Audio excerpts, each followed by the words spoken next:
চট্টগ্রাম বিভাগের সব খবর নিয়ে সংবাদ চট্টগ্রামে স্বাগত জানাচ্ছি আমি ইরতিফা রহমান।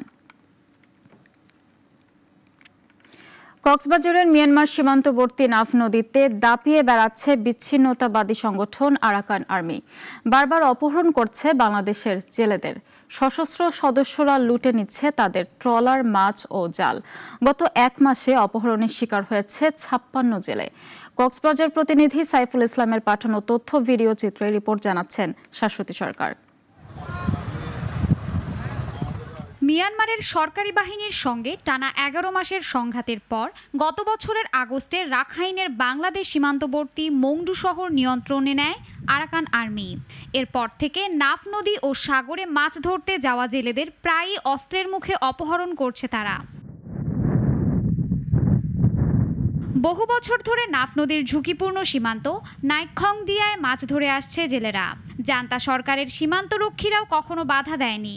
আরাকান আর্মি রাখাইনের নিয়ন্ত্রণ নেওয়ার পর থেকেই শুরু হয়েছে সংকট। ৪-৫ দিন আগে এখন ২০-৩২ জন মানুষ ওখানে আরাকান আর্মি ধরে নিয়ে গেছে। তাহলে এখানে আমাদের স্কুল গার্ডের একটা বুট ধরে নিয়ে গেছে, ৫ জন লোক আছে। এখন যেহেতু আরাকান আর্মির জন্য আমাদের জন্য অনেক আতঙ্ক হয়ে গেছে, যেহেতু নদীর মধ্যে জাল মারতে গেলে বাংলাদেশ সীমান্তে সৃষ্টিবুনি আমাদের জেলেদেরকে ধরে নিয়ে যায়। অনেক সময় বাংলাদেশের জলসীমায় প্রবেশ করে আরাকান আর্মির সদস্যরা জেলেদের ধরে নিয়ে যায়, মাছ, ট্রলার, জাল লুট করে নেয়। দীর্ঘদিন এসব অপহৃত জেলেদের কোনো খোঁজ পাওয়া যায়নি। জ্ঞান করি তারা তুয়াই না ভাই হিয়ানাল্লা বলি আনার তো বেশি কষ্ট হয়ে যার তারা খবর রাখলাম শুনি 5টা বাজে বাইরে 12টা বাজে হয়ে বেড়াচ্ছে মোক বাগিয়ে লগিয়ে হয় তে হে দূর মাঝে পুনরে দিন বলে হন হন আমি কেমন কুচ করে বরুদা না ভাইরে। সর্বশেষ মঙ্গলবার বঙ্গোপসাগরের মোহনাম নাইখংদিয়ায় মাছ ধরার সময় পৃথক ঘটনায় 2টি বোট সহ আরও 11 জেলেকে ধরে নিয়ে গেছে আরাকান আর্মি। অপহৃত জেলেদের ফিরিয়ে আনতে চেষ্টা করছে প্রশাসন। আমাদের জেলে যারা আছে আমরা বিগত দিনে প্রায় প্রতিদিনই বা সবসময় তাদেরকে আমরা সতর্ক করি, সেন্সিটাইজ করি যেন কোনোভাবেই তারা মাছ ধরার সময় যেন সীমান্ত অতিক্রম না করে। সীমান্ত যদি অতিক্রম না করে সেই ক্ষেত্রে আসলে মিয়ানমারের ওপাশে কারোই কোনো ক্ষমতা নাই আমাদের জেলেদেরকে ধরে নিয়ে যাওয়ার জন্য। এই জন্য আপনাদের মাধ্যমে আমরা আমাদের জেলে ভাইদেরকে অনুরোধ করব যে মাছ ধরার সময় যেন তারা নদীর ওপারে যেন না যায়, অর্থাৎ মিয়ানমার সীমান্তে যেন তারা প্রবেশ না করে। নাফ নদীতে মাছ ধরা ছাড়া এই জেলেদের আর কোনো বিকল্প পেশা নেই। তাই দীর্ঘদিন বন্ধ থাকার পর নদীতে মাছ শিকারে অনুমতি দিয়েছিল কক্সবাজার জেলা প্রশাসন। কিন্তু আমরা একটা শর্ত দিয়েছিলাম যে তারা মাছ ধরবে, তারা বাংলাদেশের জলসীমার মধ্যে মৎস্য আহরণ করবেন। তবে এর বাইরে যদি কেউ সীমানা লঙ্ঘন করে আন্তর্জাতিক সীমানার পার পেরিয়ে যদি যান সেক্ষেত্রে কিছুটা বিপত্তির সম্ভাবনা তো আছেই। এই বিষয়টিকে আমরা আমাদের যারা মৎস্য আহরণ করছেন তাদেরকে বারংবার সতর্ক করছি এবং তাদের কাছ থেকে আমরা সহযোগিতা প্রার্থনা করছি। ঘটনাগুলো যখন ঘটে তখন যোগাযোগ তো করতেই হয়, তবে যোগাযোগের প্রক্রিয়াটা আগের থেকে অনেক বেশি কঠিন। স্থানীয় প্রশাসন ও জেলেদের দেওয়া তথ্য অনুযায়ী গত 5 দিনে 46 জেলেকে ধরে নিয়ে গেছে আর্মি, যাদের কাউকে এখনো ফেরত আনা যায়নি। এই মাসে অপহরণ হয়েছেন 56 জেলে। শাশ্বতী সরকার, নাগরিক। বাংলাদেশ মিয়ানমার সীমান্তে মাদক অস্ত্র চোরাচালান ও রোহিঙ্গা অনুপ্রবেশ রোধে কঠোর অবস্থানে রয়েছে বিজিবি, জানিয়েছেন Ramu sector commander colonel Mohiuddin Ahmed. সেক্টরের সদর দপ্তরে সাংবাদিকদের সাথে মত বিনিময় সময় তিনি এসব কথা বলেন। জানান, নাফ নদীর মোহনা সংলগ্ন কয়েকটি এলাকায় ডুবোচরের সৃষ্টি হয়েছে। ফলে সাগরে মাছ ধরতে যাওয়া জেলেদের দুর্ঘটনার ঝুঁকি এড়াতে কোনো সময় মিয়ানমার জলসীমার অভ্যন্তর দিয়ে চলাচল করতে হচ্ছে। সভায় 30 বিজিবির অধিনায়ক লেফটেন্যান্ট কর্নেল কাজী মাহতাবউদ্দিন সহ সংশ্লিষ্টরা উপস্থিত ছিলেন। এই বছর অনেক অস্ত্র আমরা সীমান্ত থেকে ক্রস করার সময় আমরা বলেছি এবং গত 2 দিন আগে আমাদের একটা অপারেশন আপনারা দেখেছেন, সেখানে কিছু বিদেশি অস্ত্র, অ্যামুনিশন এবং কিছু গোলাবারুদ আমরা পেয়েছি। সুতরাং অস্ত্র আসার বিষয়টার ক্ষেত্রে বিজিবি সবসময় সচেতন আছে। বিজিবি সবসময় চেষ্টা করে অস্ত্রগুলি ধরার জন্য। তারেক রহমান ঘোষিত 31 দফা বাস্তবায়নের লক্ষ্যে চট্টগ্রামের সন্দ্বীপে গণসংযোগ ও লিফলেট বিতরণ করেছে বিএনপি।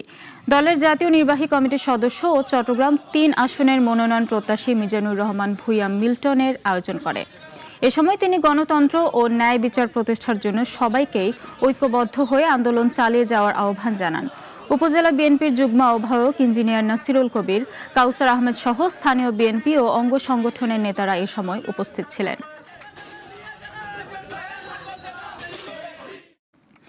ভারতীয় আধিপত্যবাদের বিরুদ্ধে কথা বলতে গিয়ে জিয়াউর রহমানকে জীবন দিতে হয়েছে। তাই জিয়াউর রহমানের জ্যেষ্ঠ সন্তান তারেক রহমান কখনোই ভারতের পক্ষে যেতে পারে না মন্তব্য করেছেন নোয়াখালীর জেলা বিএনপির আহ্বায়ক মাহবুবুর আলমগীর।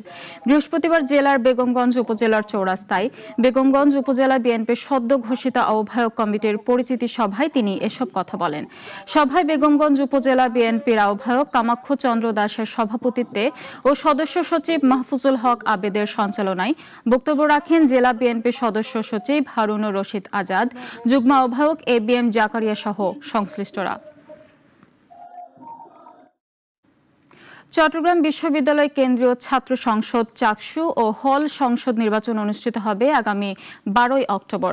বৃহস্পতিবার সমাজ বিজ্ঞান অনুষদ মিলনায়তনে তফসিল ঘোষণা করেন প্রধান নির্বাচন কমিশনার ডক্টর মুনির আহমেদ। তিনি বলেন, এই নির্বাচনের মাধ্যমে আমি ইতিহাসের অংশ হয়ে গেলাম। উপাচার্য অধ্যাপক ডক্টর মোহাম্মদ কামাল উদ্দিন বলেন, 36 বছরের প্রতীক্ষার অবসান হতে যাচ্ছে। একটি সুন্দর নির্বাচন আয়োজনই এখন সবার প্রত্যাশা।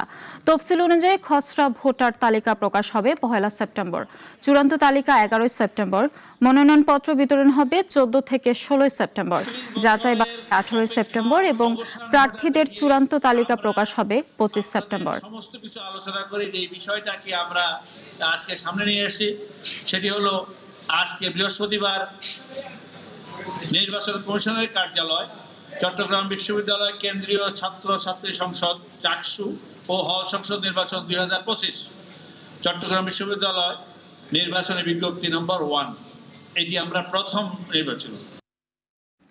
চট্টগ্রামে প্রথমবারের মতো টি-20 আঞ্চলিক ক্রিকেট টুর্নামেন্টের উদ্বোধন করা হয়েছে। টুর্নামেন্টের উদ্বোধন করে বাংলাদেশ ক্রিকেট বোর্ডের সভাপতি আমিনুল ইসলাম বলেন, আগামী দিনের তামিম, সাকিব, মুশফিক কিংবা রিয়াদ সবাই স্কুলের মাঠেই লুকিয়ে আছে। আমাদের দায়িত্ব হলো সেই প্রতিভাগুলোকে খুঁজে বের করে সঠিকভাবে গড়ে তোলা। আরও জানাচ্ছেন একে আজাদ। চট্টগ্রাম বিভাগের 11টি জেলা দলকে নিয়ে প্রথমবারের মতো ফ্রাঞ্চাইজি ভিত্তিক এই প্রতিযোগিতা আয়োজন করেছে বাংলাদেশ ক্রিকেট বোর্ড। বীরশ্রেষ্ঠ মতিউর রহমান স্টেডিয়ামে টুর্নামেন্টের উদ্বোধন করেন বাংলাদেশ ক্রিকেট বোর্ড বিসিবি সভাপতি আমিনুল ইসলাম বুলবুল।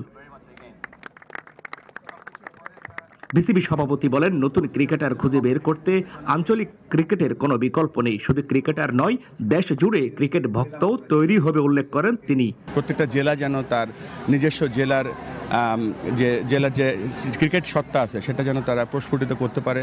সেই জেলা একটা ভালো নট অনলি ক্রিকেট টিম করতে পারে, একটা ক্রিকেট পরিবার তৈরি করতে পারে, সেখানে ফিজিও, ট্রেনার এবং সব সাপোর্ট স্টাফগুলো তৈরি করতে পারে। এবং এটা চিটাং শুরু করলো, আমরা আশা করবো অন্য অন্য রিজনগুলোতে এই ধরনের সুন্দর ব্যবস্থা গ্রহণ করবে। আবারও বিসিবি সভাপতি হওয়ার বিষয়ে প্রশ্ন করা হলে তিনি বলেন, অনেক কিছুই নিজের নিয়ন্ত্রণের বাইরে। বুলবুল অবশ্য নির্বাচন নিয়ে না ভেবে নিজের কাজেই মনোযোগ রাখছেন। এটা তো ধরেন ডিপেন্ড করছে অনেক কিছুর উপরে। একটা দেশের নির্বাচন হয়, মানুষ পিক করে রাইট পারসন, এটা অনেক কিছু নিজের কন্ট্রোলের বাইরে। আমার ব্যক্তিগত যেটা ইচ্ছা সেটা হচ্ছে যে দেখেন, আমি এখানে হঠাৎ করে এসেছি এবং একটা দায়িত্ব নিয়ে এসেছি। আমার একটা পার্মানেন্ট সব কিছু ছিল, আমি ছেড়ে দিয়ে এসেছি ফর দ্য কান্ট্রি। সেই কাজটা করার জন্য যতদিন করা সম্ভব করলাম, পরবর্তীতে সেটা আমার হাত নেই। চট্টগ্রাম বিভাগের জেলাগুলো থেকে নতুন ক্রিকেটার বের করাই মূল লক্ষ্য উল্লেখ করেন আয়োজক কমিটি। বিসিবির কর্মকর্তারা জানান, ক্রিকেটারদের সুযোগ সুবিধায় কোনো ঘাটতি থাকবে না। জাতীয় লিগে যেরকম ব্যবস্থা থাকে এই প্রতিযোগিতাতেও সেটি নিশ্চিত করা হবে। কোনো বিভাগে এটা দারুণভাবে হবে, কোনো বিভাগে অত ভালোভাবে হবে না, কারণ হয়তো তাদের রিসোর্স কম আছে কিংবা সেখানে উদ্যোগের অভাব আছে, এমন হতে পারে। কিন্তু but at the end of the day অ্যাকাউন্টেবিলিটির প্রশ্ন কিন্তু আসবে। এরা এত সুন্দরভাবে করতে পারছে, তোমরা এত পারছো না কেন? সো ওই প্রেশারটা কিন্তু থাকবেই। এখন কিন্তু আমরা যেভাবে মনিটর করছি এবং বুলবুলের যে প্ল্যান আছে ফিউচারে, কিন্তু যেমন আগে আমরা কি আমাদের একটা রুটিনভাবে আমরা করতাম, এই মাসে টুর্নামেন্ট হবে, এই মাসে বিসিএল হবে, এই মাসে ওইভাবে হয়ে যাচ্ছে। তো ফিডব্যাক কি আমরা কি পেয়েছি, এটার কিন্তু দায়িত্ব কিন্তু যারা নিয়েছিল ওদের থেকে কিন্তু আমরা নিতাম না, বাট এখন এটা চালু হয়েছে। টুর্নামেন্টে চট্টগ্রাম বিভাগের 11টি জেলা থেকে 1টি করে দল অংশগ্রহণ করছে। প্রতিদিন 2টি করে খেলা অনুষ্ঠিত হবে। 8 সেপ্টেম্বর সেরা 4 দলের মধ্যে সেমিফাইনাল অনুষ্ঠিত হবে এবং 9 সেপ্টেম্বর অনুষ্ঠিত হবে ফাইনাল ম্যাচ। একে আজাদ, নাগরিক, চট্টগ্রাম। সংবাদ চট্টগ্রাম এখন এই পর্যন্তই। এতক্ষণ সাথে থাকার জন্য ধন্যবাদ।